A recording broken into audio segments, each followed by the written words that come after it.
going on, Pokemon Go trainers? Welcome to episode 37 of the LuredUp Creator Series, the podcast bringing your favorite creators to talk about their work, process, and of course, the game that brings it all together, Pokemon Go.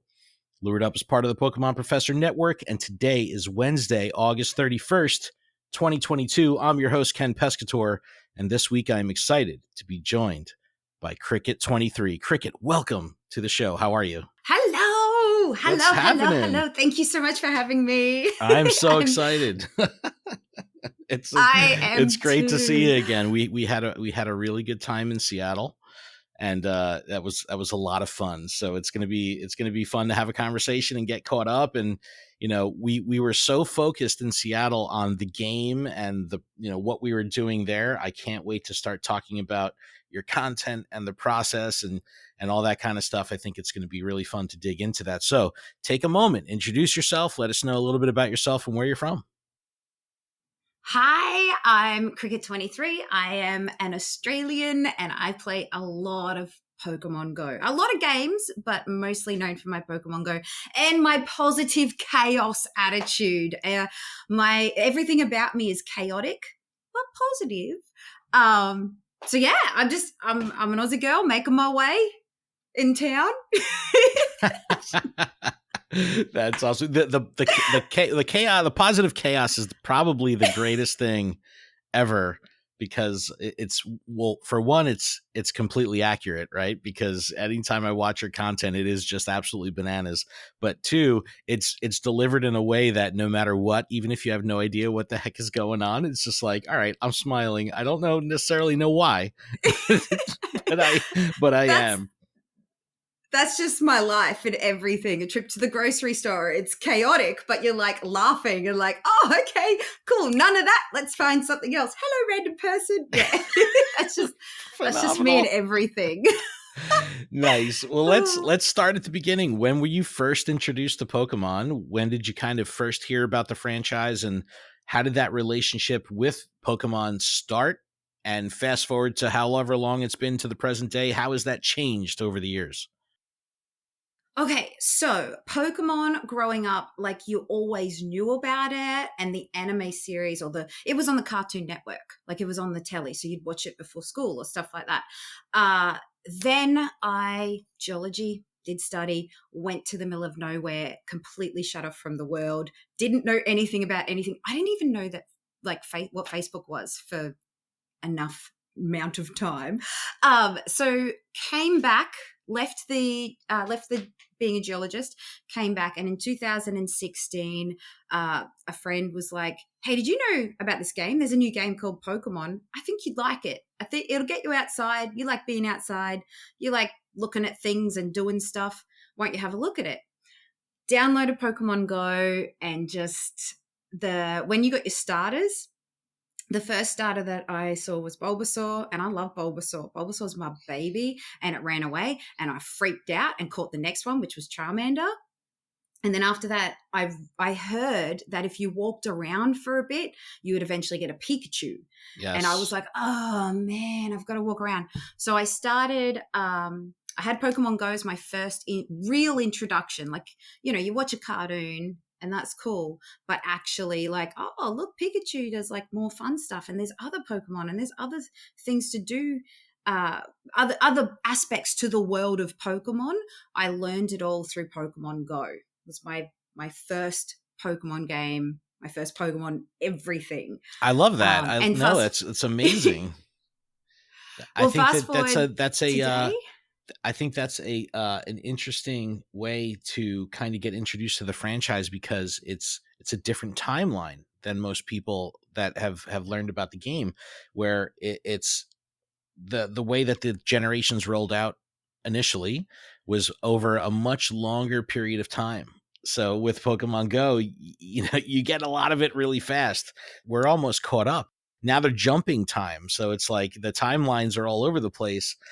So yeah, it's a different way to get introduced to the franchise, which I think is really cool, because it's just completely new. Now, what about today? Like how has that changed, kind of going from not really knowing of Pokemon and just downloading the game one day to all of a sudden you're traveling the world making content for uh, Pokemon Go. How? What happened?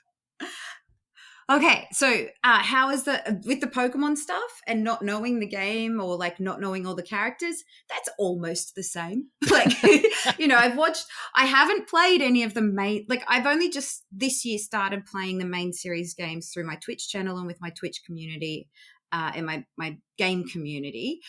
But all of the generations that are being released, I'm like, oh, what one's this one, and what's their story, and I'll go and watch some of the anime cartoon and see if I can learn about that.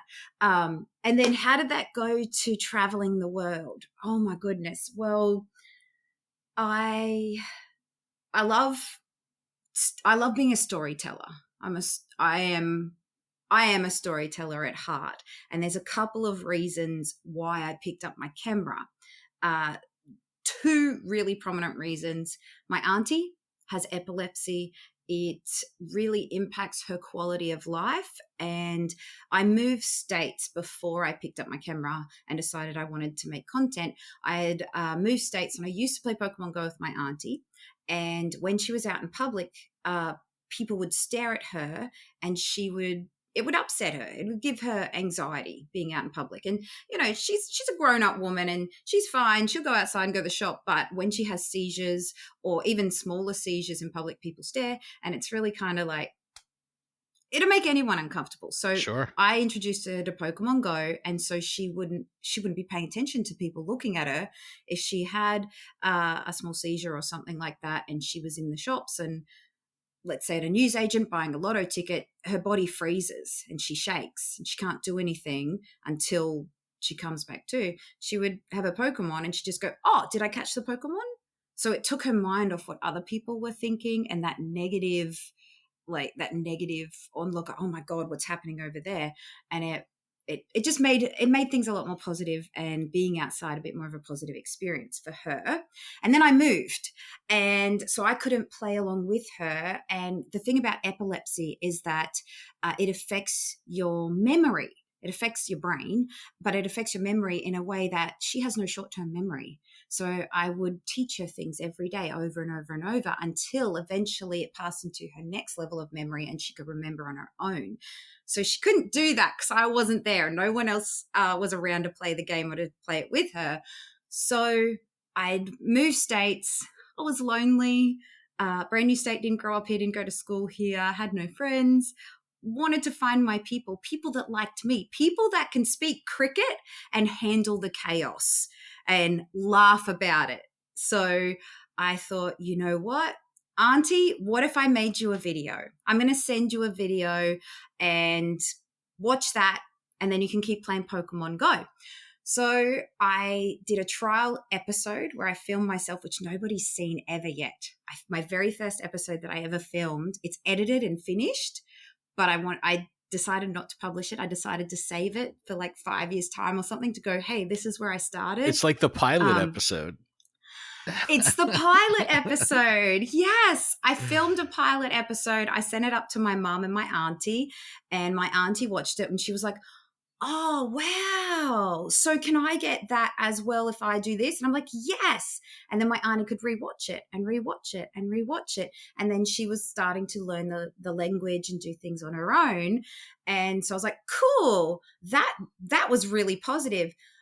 Arnie, I'm going to load you another episode, but this one I'm going to put on YouTube and you can access it publicly. You don't have to go into your computer or mum's phone to find the link. You can just watch it anytime. Here's my channel. Go there.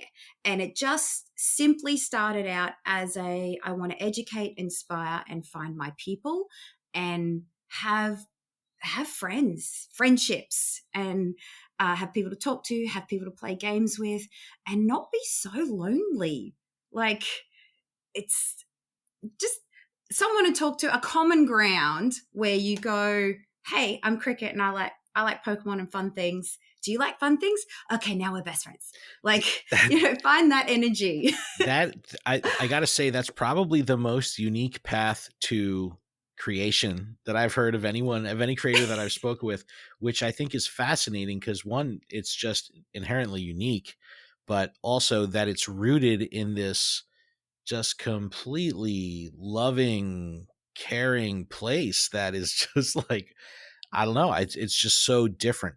And I think that that's really fascinating. And I think that probably set you on the path and set a tone of the way you make your content. Because when I bring creators on the show, I like to do my research. I'll watch older videos. I'll watch videos in the middle of their careers. I'll watch current videos and kind of see how things have changed. And while the positive chaos has been consistent for through all your videos, the one thing that's also consistent throughout them is this kind of experience sharing. And I think that makes a lot of sense, learning how and why you picked up the camera in the first place. I think that's really cool because that definitely comes across. Now, Pokemon Go being such a diverse game and it having so many different facets and so many different disciplines, let's say you're not creating content, you're just wanting to play the game. How do you engage with the game? What do you like to do in the game? How do you play? And conversely, what don't you like to do in the game? Because like there's certain things I love, there's certain things I don't really love. So how do you like to play? Okay, so on a day that I'm making content, I have to be hyper focused because I get very, very distracted talking to people or looking at other things or puppies. I'm super weak to puppies Who's or not? pets of any kind. Everybody is.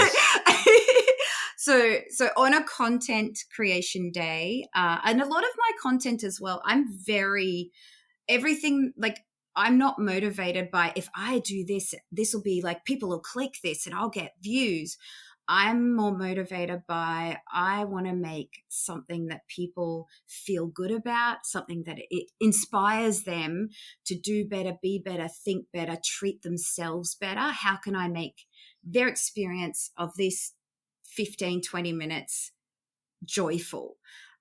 So when I'm making content, I like to film with other people. I like to film with friends. I like to include them. I will stand in the middle of 20 plus people and just be like, by the way, guys, cameras on, no swearing, no credit card information. Whoa! And just start talking and then be like, oh, such and such. Whoa, what's there? What's there? And include people and be very loud.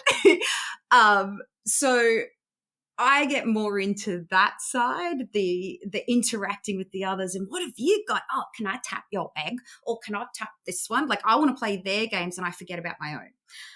So that you'd see comes across in the episodes. And I have lots of healthy trolls that Kriket, have you played your game?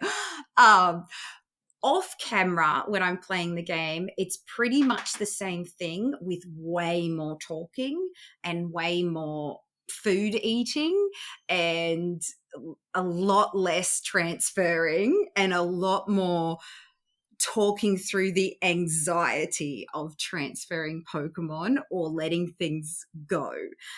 Not because it's not because I want to keep all the Pokemon or anything, but each Pokemon I collect or each Pokemon that I catch has those memories attached to it of who I was with. They're like little photographs or little souvenirs of my adventures and my memories of my interactions with those people in real life and virtual or in person. I got this one and we were like do do do do do do do do and then we did the whole song and like that's I don't want to let them go because and I understand the process of okay, you've still got the memories even though you don't have the Pokemon. But yeah, off camera Kriket is the same. Just there's no wrestler personality here. There's no fake, oh, I'm gonna be like this, and then over here I'm like, oh no, I'm not on camera, I'm loud, and off camera I'm probably louder. That's hilarious. That's hilarious. Yeah. But from a gameplay perspective, are you into like shinies? Are you into raiding? Do you do any PvP? From a gameplay's perspective, I'm into talking. See, I like to shiny hunt because you don't actually have to pay attention to what you're doing. You don't have to really like, oh, I need to head down and play. I can just go tap, tap, play and focus on the people and be like, oh, did you see it? Let's get ice cream. Ice cream. And you can still keep shiny hunting along the way to get the ice cream. And then you can eat the ice cream and you're like, oh, yeah. And then when you have the ice cream, you're like, oh, shiny, but my mouth's full of ice cream. Like, you know, I dabble in PvP, but I do it in my positively chaotic way in that I have like lots of Pokemon that are really good GBL IVs. And I like to have them so that when that one becomes in favor, I can whip it out and be like, eh, Yeah. boys. Yep. Um, so I dabble in it a bit, but I also I purposefully play in a way that normalizes casual average gameplay. So early on I made a choice that like, yeah, I have powered up Pokemon and I have stuff that's really rare and really good, but I don't really showcase that because other people might not have that same experience and I don't want them feeling bad and it coming across as, oh yeah, I've got have you got this? Oh, you haven't got one yet? Oh well, suck it. Like Sure. Yeah. I Yeah. yeah, so it's all my play is very inclusive and also with my auntie. So coming back, my auntie still watches my channel. I'm still teaching my auntie how to play with every episode that I'm producing. So I like to use stuff that she is likely to have because she is disabled. She plays from a wheelchair. She mostly, like 99%, plays from home, stationary. She's not mobile like I am. So the Pokemon that she catches and the Pokemon that she can use to play and her experience of the game is a lot more limited than mine. And I want her to be able to see what I'm doing and go, okay, I've got that Tyranitar. I've got 15 Lugias. Kriket took in a team of Lugias, but she also took in 10 or 20 of her friends. She got the raid done because she took in all her friends. Like that sort of encourage the community. You don't have to be the best, but you can still enjoy the game. And if you have something that's really good, it's okay to have it and enjoy it, but you don't have to be in people's faces about it or make other people feel bad just for it. And it's good to have good stuff and be excited. That's what I'm saying. But for people that may have missed an event, like my auntie, the rocket lead, the rocket boss, Giovanni, is really hard. It's really challenging for her to get through the Team Rocket task because she plays from home in a wheelchair. Right. So I want to try and normalize that. So yeah, me playing off camera, pretty much the same thing. It's like same on Twitch. Me playing off camera is the same as on Twitch. Lots and lots of talking, Well, lots of stories. I think that's kind of important because sometimes, especially in the podcast space, right? Because the podcast world is the niche of the niche. It's not just someone saying, hey, I'm going to check this out on social media. And then the next tier of hardcoreness might be like, all right, I'm going to watch some videos. And then it might go even further and say, I'm going to watch some live streams. It's like if someone's listening to a podcast, they're probably not casual. They're more experienced. It's in tune with their life. They're more built into the culture. So it's hard sometimes to remember that there's people out there that don't play like me. And there's people out there that, we're the 1% or the 0.5 of 1%, that plays a certain way, experiences the game a certain way. But when it comes to the masses, they're not going to experience the gameplay in the same way that we do because we have very different disciplines and very different habits. And I think from a YouTuber's perspective, and again, this is me speaking from a different medium, I think it's super important to have that because a lot of times, whether it's Pokemon or a different game, you could go into a community or check out content for the first time, and it could definitely seem like the creator is their own gatekeeper. And it's like at that point, you don't feel welcomed into the community. You don't feel part of like you're part of the gang, right? You just kind of feel like, oh, well, I'm just going to watch them from the sidelines and okay, you can experience that and you could do that. I'll never be able to do that.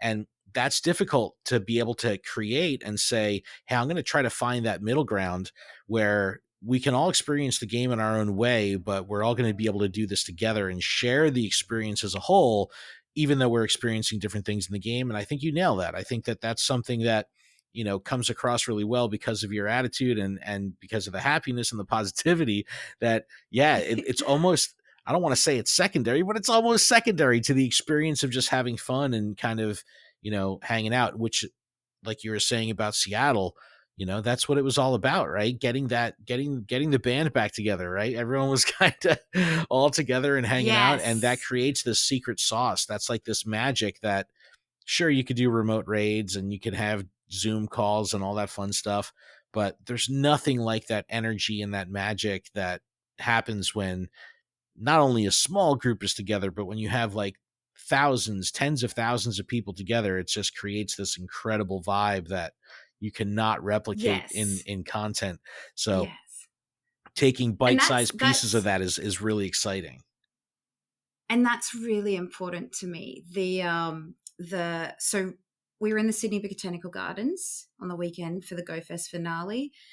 If I see you and I make content with you, you are coming to play with me. You are one of the gang, and we're going to talk to you and raid with you and laugh with you and encourage you. Like, for me, the game is the introduction to the heart and the experience and we the starting of a new friendship, a best friendship that you might never have known was there waiting for you. And that's what makes this game so good, is the relationships that you build upon beyond the game. Oh, hell yeah. And when the game, Absolutely. yes. So the experience in Seattle was amazing because I play from a small town with a very small close, like a small group of people. We've just been through the pandemic. Everyone's at a different stage of comfortableness with coming out to play. And here I am in the middle, like, come play with me. Come play with me. You want to play with me? Even on virtual, like voice calls and stuff, it's a whole experience. Like, it's not like, oh yeah, I'm sending another raid. Oh yeah, I'm sending another raid. I'm like, oh, whoa, whoa, whoa. I'm not doing anything else until I hear a do do do. And the peeps on the call are all like, oh, you got to do it. She'll wait. She'll wait for an hour. Yes, I will. And we won't raid anymore. And all the raids will be gone. But you got do or nothing else. Like, making that experience. And those people that are with me are also, it's like I'm the bridge. I feel a bit like, okay, I'm gonna introduce you to this person, and then they make friends, and I find out later they're having coffees and they're swapping stories, and they're like, oh, our kids are playing together, and yeah, this whole thing. And then Seattle and Berlin was incredible. I don't think about the business stuff. I just think about the spirit and the heart. And to go to Seattle and Berlin, and I'm just doing my thing. And then people are like, hey, there's Kriket. What's up, Kriket? I'm like, oh, what's up? Want to walk along? I got to get here. But yeah, that happened so often I lost my voice. Like, it's just, like you said, it was, and meeting you guys and the rest of the team, like, incredible. So incredible. Yeah, I call that the snowball effect, and I love that because where I play, I'm in this combat. I live about 15 minutes from New York City, so I've got the most dense, highly clustered places to play right around me. And going down south about an hour is where my usual home base of play is, Red Bank, New Jersey. And within a 3 block span, there's like 50, 60 stops. It's like a mecca of playing. It's phenomenal. So people travel from all around the state to go check this out because it's a hip town. There's great food, there's great entertainment. It's just a really cool place to be. It's on the water. And we tried to do this snowball effect where we'll all meet up and we'll start, and we have 15, 20 people, and we start walking and playing, and then before we know it, we've got 25 people, and then before we know it, we've got 30 people, and it just continues to grow and grow. And before we know it, it's like we can't fit in the group photo because there's so many people, and it's like, I don't know any of these people. And then that's how you build these relationships. And it's like, hey, are you on Discord? Yeah, my community is from an hour away. We have a Discord. Well, we have a Discord. And it's like, boom, connection made. My job is done. It's a great Yeah. feeling to be able to use Pigo as like that catalyst to connecting people. And I'm with you 100% because, you know, the being a creator and doing podcast stuff, like I'm like the most extroverted introvert ever. I have to be home in front of a computer. I have to be in front of my gear doing what I do. So I've hadn't had a lot of opportunity to kind of be out and about. And when I do, it's through the game and the relationships that I've created through the community from the podcasts. These people have become my best friends and have become my real life friends that for years I've been communicating with them digitally on screens, and then finally over the past couple of years we've all come together, we do things together, and it's like I wouldn't want it any other way. Like these are my true, lifeblood friends, and it's amazing that Pigo has that ability and that power to bring people together. And it's just like the nod. You see someone walking down the street that you see them do a little Yeah. swirly swirly, a little flick of the finger, and it's like you give them the little Yeah. nod. It's like, yeah, I know what you're I doing. do the double back. I do the Yeah. completely obvious. I'm like, I'm going to be so sus like a barracuda. I do the obvious and I do the walk back around. I'm like, stare at their phone. I'm like, oh, nope, you're messaging. Never mind. Yeah. Yeah, I'll do that a lot. Oh, I'll be like, I see someone walking in the opposite direction. I'm like, we're going to the next raid. You want to come? And it's just like, really? You guys are playing? It's like, no, it's a group of 25 nerds with wires connecting their phones to their pockets. We're yeah. not playing. Of course we're playing. But yeah, no, I Yeah. love that. And that's the intangible stuff that comes along with being a creator. And I think that especially spending time in Seattle with the YouTubers, it's been really amazing because obviously YouTube is the place where communities come together at scale. So seeing, the real life impact of YouTube and from a community perspective was like super inspiring for, a podcaster, because it's like, seeing the way that people react and recognize it, it's the coolest thing. And that all comes down to like developing an audience, and that's the stuff that I'm kind of interested in because I work in marketing. And I have a lot of intrigue towards how people can develop a brand, because a lot of times that brand is themselves, right? So how do they develop their personal brand? How do they market that brand? And how do they use that combination of who they are and what they're doing to build an audience and create, raving fans that will then become advocates of what they're doing and spread the word and spread the gospel, and bring other people into the fold. And everyone's got different vibes, right? Like your energy and your style is very different from the way that, Trainer Tips is going to make a video, you know what I mean? Where he's going to be like super chill and laid back. And I think that difference is like a parallel to the game itself, because there's so many different ways that you could play this game, and there's no wrong way, right? There's no way that you could say Exactly. like, yeah, I played this game completely different from you, but that doesn't make what you're doing or what I'm doing right or wrong. We can both meet in the middle, and that's the Yes. joy of it. And I think that's Yes. kind of the fun of this creative space, because I've worked before Pokemon Go, I worked with other video game communities, and it was very segmented, and even within the same title or within the same franchise.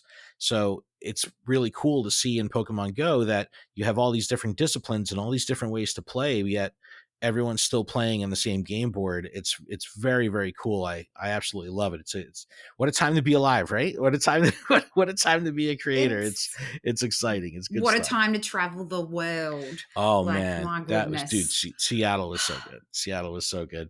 But before we get into your content, I want to talk to you about two Okay. unique things that are unique to you, and that's one is your sneakers, and two Hmm. is your doggy. Because Yes. seeing you in person in Seattle and seeing the straight fire on your feet the entire week was amazing. And then like I'm the type of person that if anytime I could be driving, walking, doing whatever, if I see any dog, I have to go like, ooh, doggy. Like I just have to. So Yeah. anytime I'm watching your content and your dog is on screen, I get like super excited. So tell me about your dog and tell me about your love of Okay. sneakers, because obviously these things are both very, very important to you. Okay, yes. My dog. So animals, I love animals so much. And I empathize a lot for animals. Um, so my dog, Kobe, he's named after Kobe Bryant. He also hogs the ball. He's my little sidekick. I got him at 10 weeks, and until my trip around the world this month or last month, that was the first time he's ever been away from me. He Wow. literally goes everywhere with me, and he is just a whole character and little soul on his own. He sleeps on my pillow. He totally is the boss around here, but I like to remind him, I'm like, Kobe, I'm the big dog here. And he's like, but he really knows he's the big dog. He started in 2016. He actually would come for all the walks with me to collect Pokemon, and he knows, honey, can you just stop for a second? I'm catching a Pokemon. And he'll stop and he'll be like, okay. He doesn't like to sit down, but he'll stop and stand. He has a grass allergy as well, so walks are really difficult for him because they trigger off his allergies. So we would walk around the park and he would stop and I'd be like, no, I haven't caught it yet. And he'd be like, oh, okay. Yep, mum. He keeps bringing me balls while we're filming the podcast, and he's doing laps around, and he keeps wanting to get up on me, but I'm standing up. But yeah, he's super effective on me. I like to film with him as much as I can, except he does not like cameras. So of the 30,000 photos I have on my phone, I'm pretty sure 29,000 of them are of him, possibly pulling the same cute face over and over and over. But he just doesn't like phones or cameras. As soon as I point it at him, he's like, no. And he'll paw it and push it away. And I'm like, come on, baby, please. He's like, no, enjoy the moment. I'm here. Be in the moment. You don't need to capture it. Yeah. That's great. He doesn't mind sitting with me on Twitch. He'll get on Twitch and he'll put his little paws up and he'll stare at the camera. And it's like he's saying, oi, treat me. I'm here. Make it happen. Do the thing. Make it happen, chat. Treat me. But yeah, he's literally the love of my life. And he's my son. He's my son, you know. People have real babies. I have a fur baby. Nice. Yeah. And then my love of Jordans. So I was introduced to Jordans in 2018. So I've always loved fashion and design. I worked on all of my high school musicals. I did fashion design for them. I've always had an interest in cool stuff. And I've always liked sneakers. I've always been a little bit fond of Nike because of the vibrant colors and how squishy they were. Younger Kriket, here we go. Younger Kriket used to ride motorbikes like a lot. I'm a geologist. There's nothing else to do. So we used to actually ride quite hard. I'm not that good on a motorbike. So I had a massive accident up in the bush. They wanted to get the flying doctors to evac me out. I totally wrecked myself. And I had to go through 2 years of rehabilitation to be able to walk. And the entire time the doctors were like, look, you need to calm down. You can't jump around as much as you are. You won't be able to run. You won't be able to dance anymore. And I've been dancing. I've been a dancer forever. I've done all sorts of dance my entire life. And I'll wiggle. I'm a wiggler. So they were telling me all of this negative stuff. And I was just like, yeah, say it to my face. Oh, you are saying it to my face. I will run and I will dance and watch me. Look at this. I can do it. Let me do this. So 2 years of rehab, lots of physical therapy, lots of pain. But I am back to a level now where if I don't talk about it, people don't really notice or know. And in 2018, I was at the Commonwealth Games with my mum, and my sneakers, like I had a pair of sneakers, but I know up there they have like more sneaker shops than what I have in my town where I live, which is none.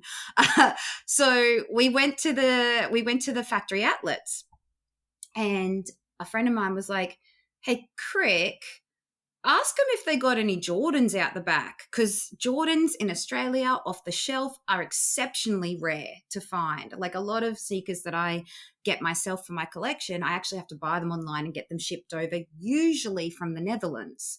And went into the shop and I was looking at the sneakers and they were all ugly. Like seriously, I'm not a hold back. I don't hold back on going forward. If I'm like, oh, that sucks, that's ugly, why are they all brown? And it was a bit of a weird phase for like shoe design. They were literally brown, brown, brown, tan, brown, brown, tan.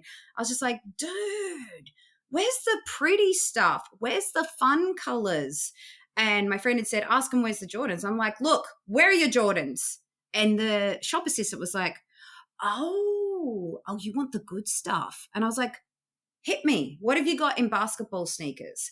And he was like, okay, cool. We keep those out the back unless someone asks. And I was like, oh, You're and like, I'm this is asking, bro.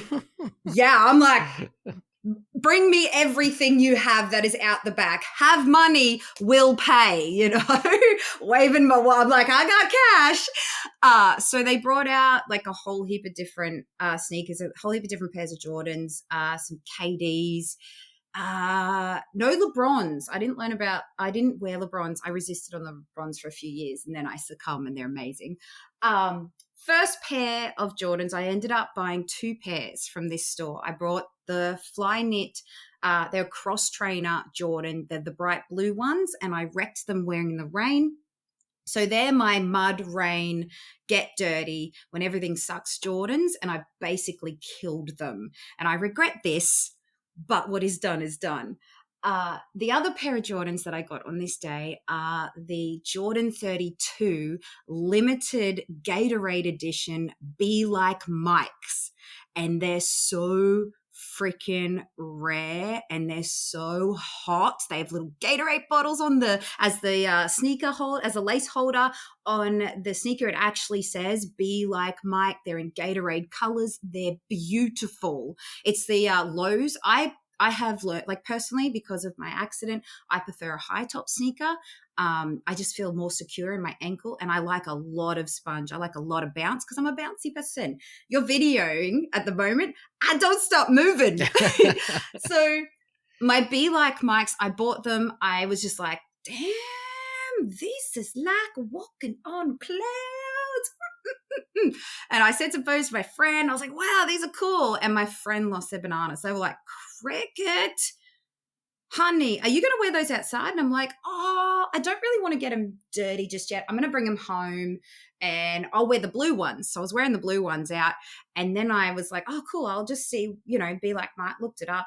It was to celebrate the movie and Michael Jordan. And it was just like, hot dog, what have I found? I basically hit gold, like a little treasure chest in the middle of this shop. And they were like, are you going to wear them outside? And I was like, you know what?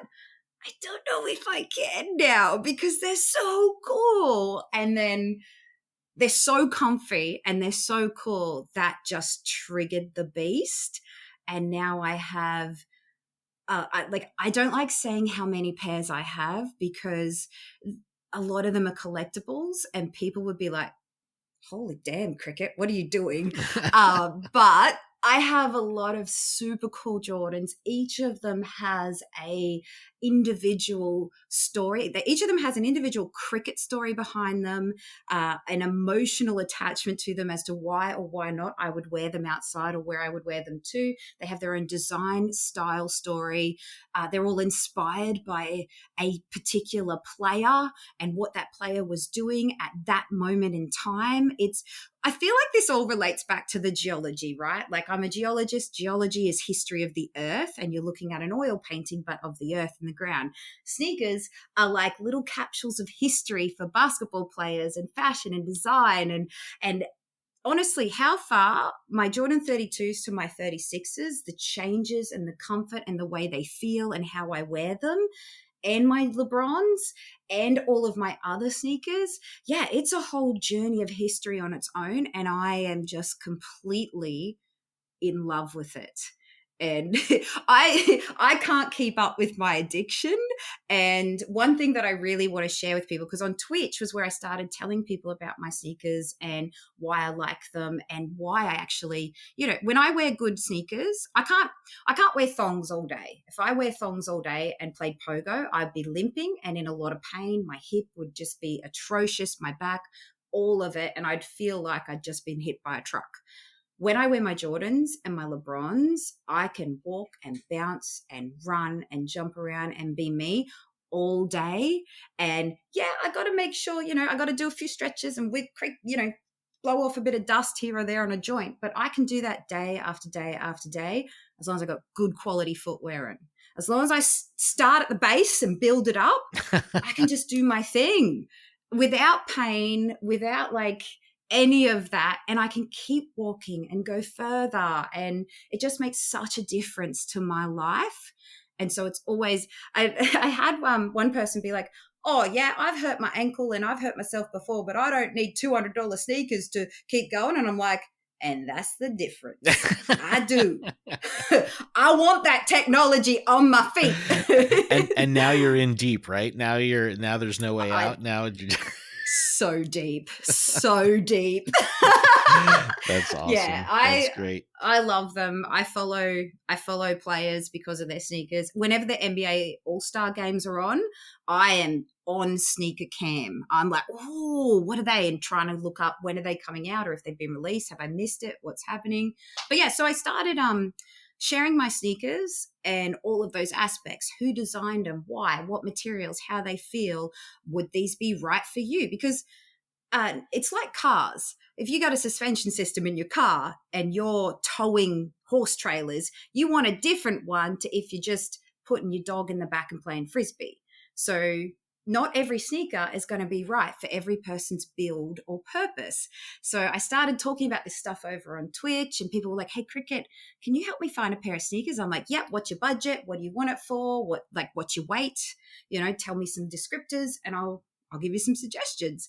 And then that just kind of like allowed me, and my live streaming allowed me to share more of me and more of what I like. And now people have found out about the sneakers. And yeah, I always want to do stuff with sneakers. So That's awesome. Watch this space for more sneaker talk. Well, I think that's a cool bridge to the next thing I wanted to talk about too. And that's kind of the ability that Pokemon and Pokemon content has, that it can kind of serve as this equalizer, right? So like I want to start, we've seen it with travel, right? There's been Pico creators that kind of blend what would normally be a travel vlog, and all of a sudden it's tied back into the world of Pokemon.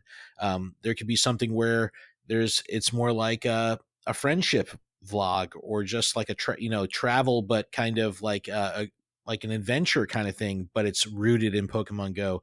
And I could see this with the sneakers, where it could be, you're telling a story, but yeah, it ties back to, yeah, but this all does have a function to it as well, because I'm able to, walk 15K a day, and it's all rooted in that. Like I have a friend who's like, the guy I was telling you about, Blacksmith, shout to Blacksmith. We were talking about sneakers. He's always putting me onto all these different food trucks and like all this different really good vegan food. And I was like, man, we had our friend Paul, who was like big food guy. And we're like, yo, we need to do like a food meets Pokemon Go content channel that we could start traveling and reviewing food. I go, this is the perfect bridge.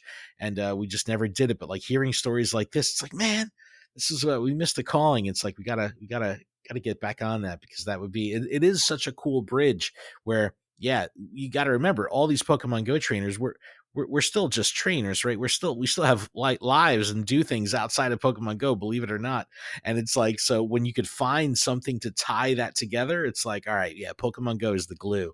It's pretty cool. It's a pretty cool thing. We're still people. And that's what I felt like with my content, whatever I'm doing or whatever I'm making, it's me. It's all me. It's not, I just bought a pair of Jordans because I thought it'd be sick at the time and I want people to be like, oh, look at Kriket. No, it's me. This is long before I started any of the content creation. When I travel, I'm sharing my experience of the world, because you got to remember, my auntie's at home in a wheelchair. She does not get to leave her house, sometimes even weekly.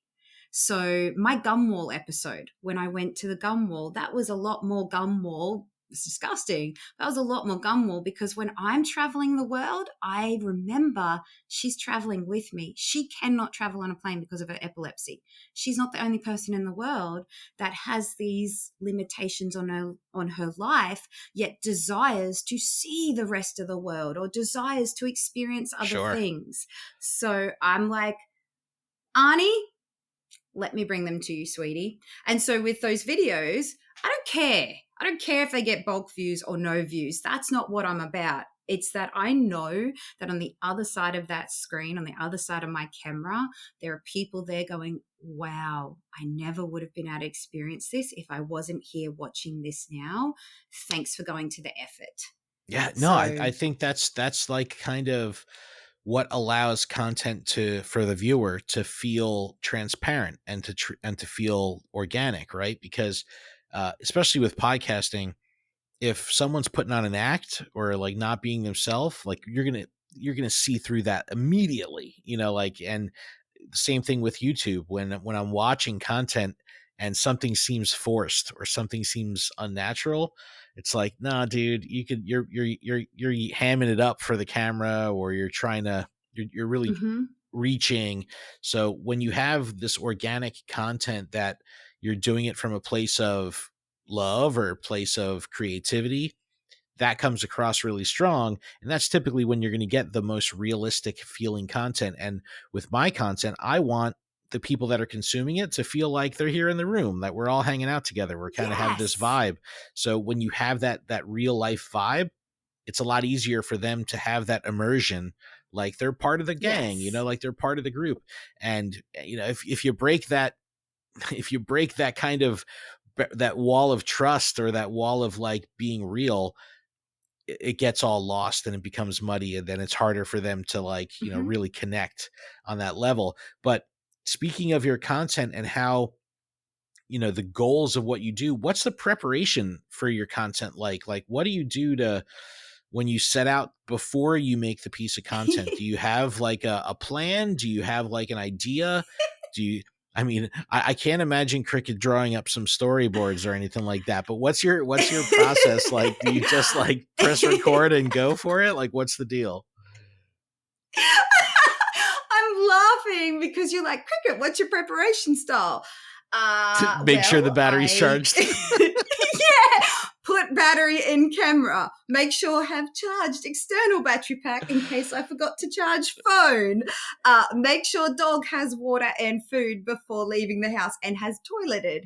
I, ugh, I am everything I do, and I've said this a couple of times already, and I know you guys are like, yeah, okay, Cricket, we get it. Everything I do is a feeling. It comes from inside me. I'm honesty and friendship and sharing and doing something that's right, and uh, being being someone that like not everything's going to be amazing in life, but you don't have to wreck somebody's happy place and tell them it sucks. You can just be like, oh, all right, cool, there's that one. I like Let's look I, over here then. I like turtles. Yeah. Have you looked at its butt? Yeah. Oh, like do it. Keeping it under something that keeps making you feel good and creating that positive experience for yourself. So preparation, my God, what's that word? um, in all honesty, um, preparation makes me anxious because I feel like I have to stick to a plan or a script. And I know me and I know myself, and nothing in my life goes to a plan. The chaos aspect in my life is very, very significant, not just in Pokemon, not just in my art that I'm creating with my content, but literally everything I have ever done has always had a sense of, wow, I never thought that would ever happen. But hey, Cricket, welcome to the show. Like, it's just wild. So I flow really well with chaos. And I'm like, cool, new event dropped today. Sweet. I know what time it starts. probably going to be late, like 15 or 20 minutes. Rock up to the gyms or go into town. There's no raids hatching for an hour or two, or like stuff like that happens all the time. So I have an idea of what I'm looking for. I check out what shinies. I do look at things like, what do I want for PvP? Is this viable for PvP? If I was like my auntie or a casual player, what should I really focus my energy in if I'm not playing this all day, every day, like I do? I think about those things.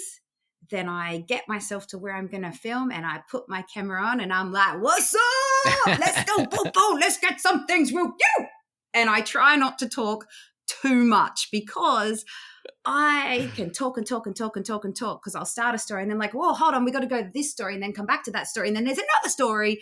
So with YouTube and live streams, totally different kettle of fish. I love live streams. I feel comfortable live because I can tell my jokes and explain my jokes and share my stories, get distracted and then go, oh, that's right, chat, and come back to the story.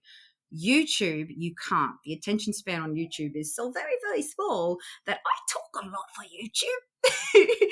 So with YouTube, I just go out there, put my camera on, and I be me.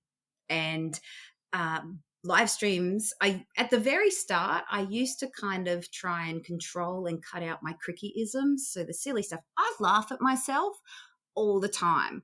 I'm hilarious, but I don't even care if anybody else is on the joke or dancing to the same song or on my wavelength. To me, I am funny. And so I used to cut that out, like oh God, Kriket, what have you done? Now I leave it all in because I do that. I mispronounce things. I'm dyslexic. I have a lot of trouble reading because the words jump all around. So sometimes I have to get someone else to say it out loud to me, and then I've got to remember how to say the way they said it and not read it, or else it comes out as, Blackabur or Scarmony or like whatever it is. So, but that's all me. That's not me trying to present myself as someone else. I do all these silly things. I have a lot of quirks, and now I just roll with it and let it in. And if you like it, cool. And if you don't like it, you don't need to tell me. We're cool. I have lots of friends. I can introduce you to many other people. But if you like that silly, fun, dancey, everyone welcome, just happy la la, loud, chaotic vibe, then come play with me. Come play with me in person and let's get ice cream and let me tap shinies and like do all that stuff. So yeah, it's literally just a rock up, camera on, 1, 2, 3, boom.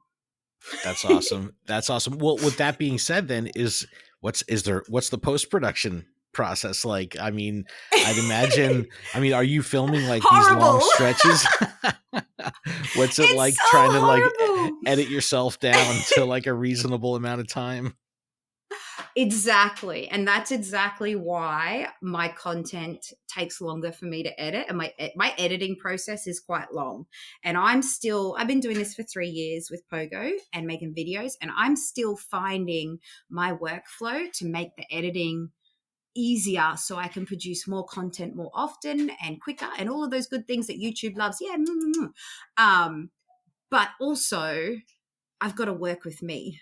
And I've got to work with what I know about myself and stick to, just honor and highlight those aspects that I know of myself are just inherently me. And long edits, if anyone has any tips, come at me. Because, oh, good Lord. I try to get my videos out as timely as possible. And there's always a lot of heart and thoughtfulness and effort in everything I create. And just remember that when you're watching my content. But yeah. That's funny. No, well, because a lot of times, even in the podcast space, it's like the shortest part is the actual recording, and the edit, sometimes if I really want to dig in on an edit, it could be, 4 minutes for every 1 minute of produced content. Yep. So it's like, yeah, it's like, I'm in for the rest of the night. I got 5 hours of editing here to put out an hour-long podcast. It's like, here we go. Strap in. We're going for it. I don't even do the math. I just know for every like 1 minute of vlogging on the YouTube, there's like it's like an hour with me. It literally takes me hours to That's edit. It's hilarious. ridiculous. That is so funny. That is absolutely hilarious.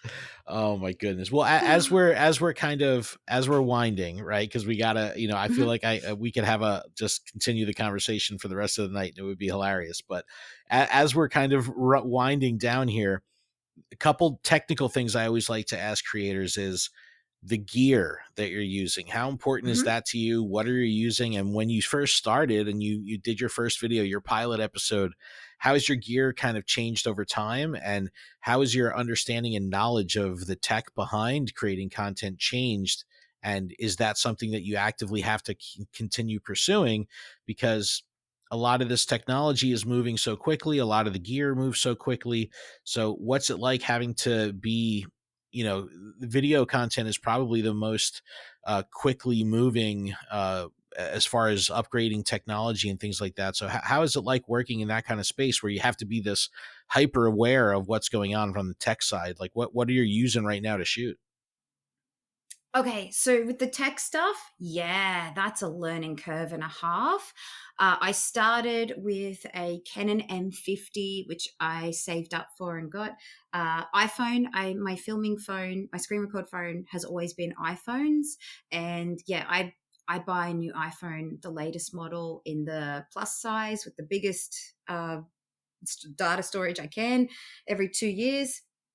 One thing that I'm super, super grateful for is that I have an amazing community that just fully, wholeheartedly believes in me and loves what I do and allows me the time and space that I need to do it. So they actually helped me save up and help me achieve my saving goals to get my Samsung phone to live stream on and to get myself a brand new camera. So now I shoot with the Sony A6600. I've never had a laptop before in my life. Like I've had work ones, but now I have a Apple MacBook Pro, the M1, the new M1 chip edition.